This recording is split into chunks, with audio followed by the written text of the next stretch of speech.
Hello, my lovely corridors in small enclosed maps, and welcome back to a surprise, a Russian tank doing good in World of Tanks. What a surprise! Golly gee, I didn't know Russian tanks were this good. Yes, they are. Russian tanks are quite good, actually. Let's see. The 140 is doable because it's in the tech tree. You can get, everyone gets it. It's good. It's a nice Russian tank with fast pew pew pew gun and small profile, and yeah, T62A is a little bit outdated. The armor is bad. The 140 has the same armor now when it got buffed a little bit. That was an unfortunate shot. What's next? Then we have the 907, the campaign tank, reward tank, which is the 907 is the best Russian tier 10 medium. No wonder everybody uses them in clan wars and strongholds and everywhere.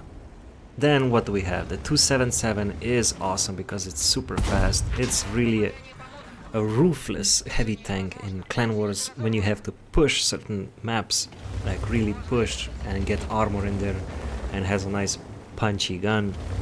Then you have the IS-7. I think it's safe to say the IS-7 is the king of being hold down if you can get to be hold down. It's not really the best one, but okay. Then next up is the 260. We just got buffed. Are we still on Russian tanks? Yeah, we're still on Russian tanks. The 260 is ridiculous right now. The armor is insane when it got buffed. You have more ammo right now, so you can spam away that ammo. You don't really have to worry because sometimes you could easily run out. What's next? Then we have the 430U. Oh, another blatantly, you could call it OP because of the armor of a heavy tank combined with a 440 alpha and a low profile. It's crazy. If you don't think it's OP, or I mean OP, it's ridiculously good. Then you can head up to VB Addicts, filter tier 10s and filter by wins and survivability and shit like that, and you'll see a nice pattern revolving around the 430U. So what's next? Then you have the T100 lightweight, another. That's the best light tank for clan wars and strongholds because of the low profile, because it has the best camo. It's super fast. Then you have the artilleries. I don't really know much about arties in this game. I know it's 261. It shoots fast, right? And that's it. Then you have the tank destroyers. Oh, what a surprise! The Bobject, the 268 version 4. Oh wow! Wait, how did that one get on this list? Oh, it's a Russian tank. So then there's that, and another tank destroyer. I think it's the 268, but that's the only one that's not really good. And the IS-4. And I'm telling this out of my head. I think if I missed something, please forgive me. So there you have it. The Russian line is very forgiving.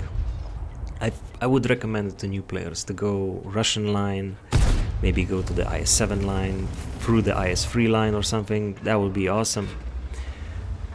So yeah, there you have Russian bias. What is that? What's that? He said sarcastically. Let's get back to the game. That was too long. That was me discussing Russian bias in 4 minutes. So let's check this. Let's check the scoreboard, okay? 2-9. 2-9. It's 2-9 in 4 minutes. They managed to completely lose this flank. Now pay attention to what he's doing. He's moving forward to the bushes, not shooting, then going back until he sees the bushes again. It's all about the camo game, ladies and gentlemen, and this is the perfect example of what you should be doing in a medium tank. You go forward, you spot, then you go back, and then you shoot, shoot, shoot, shoot, shoot, shoot, and shoot, and shoot. I have to say that this replay is from Svinsky from... I'm not even gonna bother, it's the Finnish clan. PJ Pajamas, I'm gonna call you Pajama Boys from Finland, Perkele. And it's 3-11 right now. I have no idea what his team is even doing. Are they even participating in the same battle, or they just click the red shiny button just to see what happens.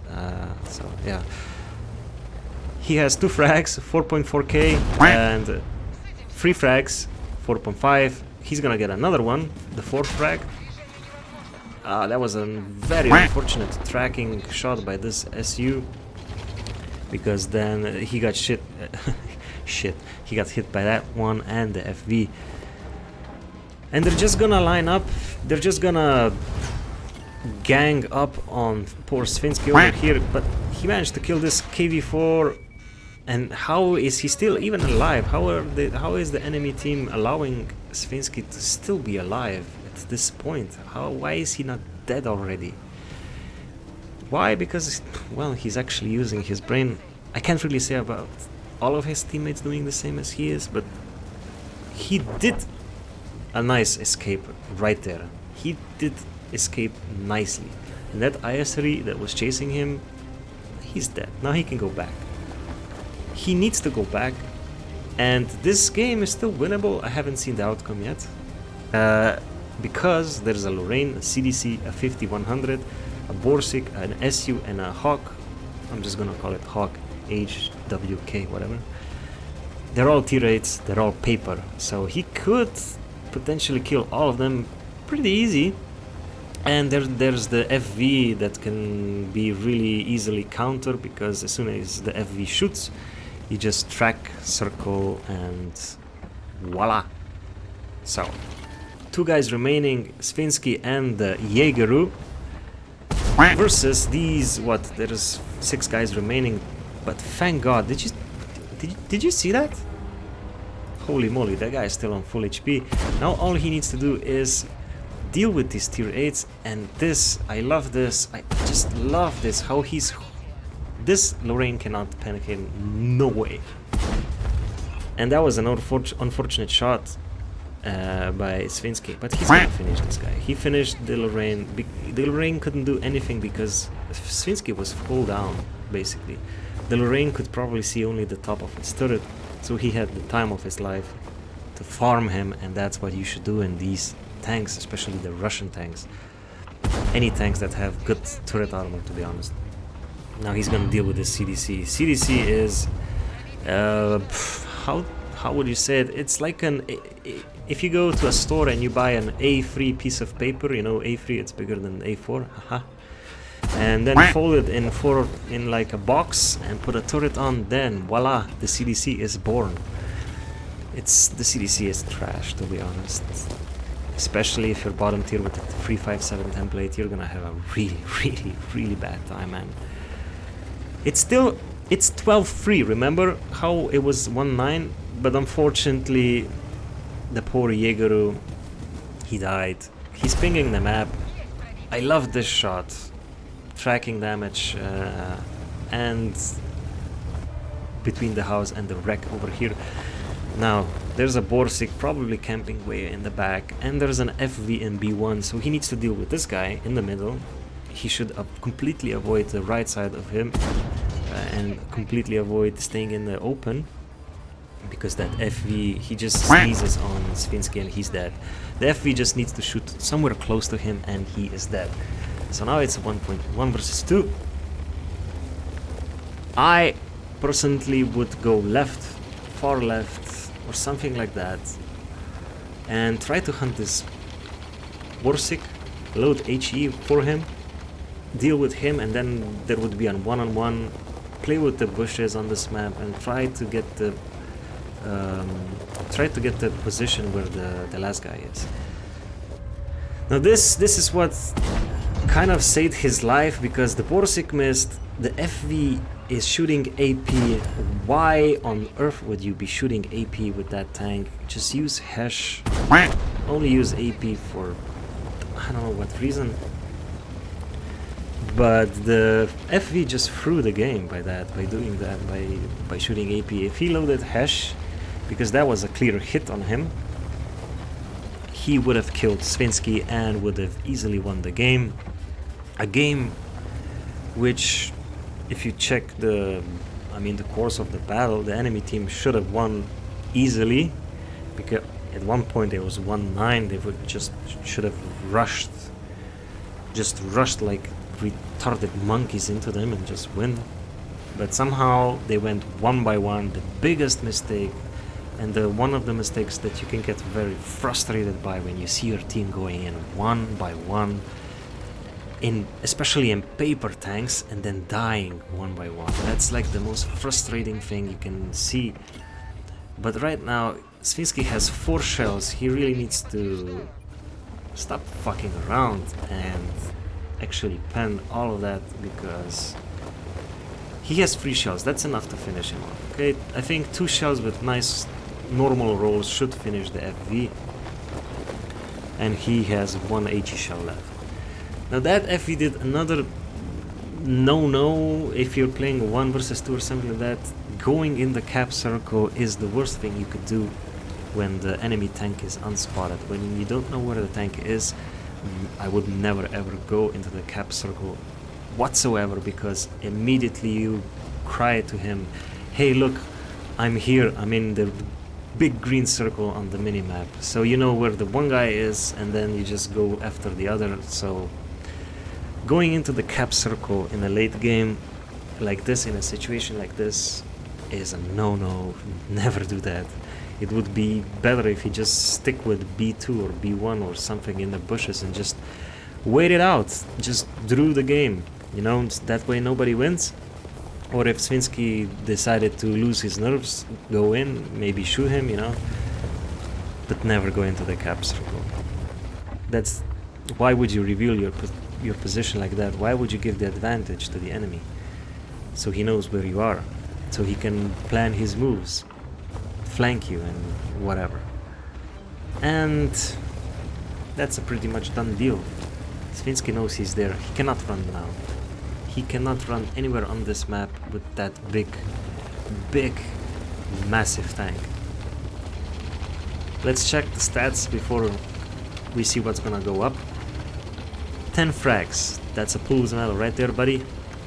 9.3k damage. Awesome. With 2.8k assisted. Now, I still don't know how he managed to survive, but the enemy team should have killed him. I don't know what took them so long to kill him, but they made horrible mistakes. I mean, his team did really dumb mistakes and just dying like that, but the enemy team going in one by one in paper tanks, the Lorraine, the CDC, and in the end the Borsig. Now look at this. That's it. That's it. Wait, what? Svinsky? Didn't I tell you to stop fucking around? If he somehow manages to fuck up this last heat shell, then the HE shell is going to be super tricky, because he needs to shoot him in the ass. Or just run out of ammunition and just lose what could have been a really awesome game. Now come on, I believe in him. I believe in him. I believe in the Suomi Perkele power. There he is. Booyah! I think he's happy. If you see the wiggle, I think he's happy. And all enemy vehicles destroyed. 15-4. Let's go to the postgame stats. Okie dokie. 1 mark of excellence. Amazing! Ace tanker. Amazing. 23 bonds. Woohoo! And a Pul's medal, a defender, and blah blah blah blah blah. 10.5k damage, 10,546 damage. Let that sink in. With 11 frags and almost 1800 base experience. Amazing. Amazing.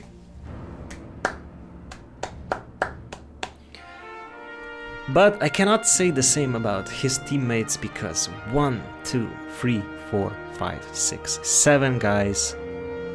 Let me say that again. 7 guys did 0. Nada.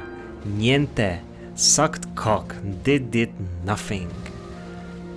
M103, 800 and so on. That wasn't also very impressive. But that Yak Panzer 100 was the shining beacon that managed to tip the scales further into Svinsky's favor. by doing 6.6k and killing 4 guys. I don't know how well for results like this you need a really brain dead team and an even worse enemy team, to be honest. In the end, after everything, 150,000 of 150,000. Jesus, English is hard sometimes. 150,000 credits with premium account.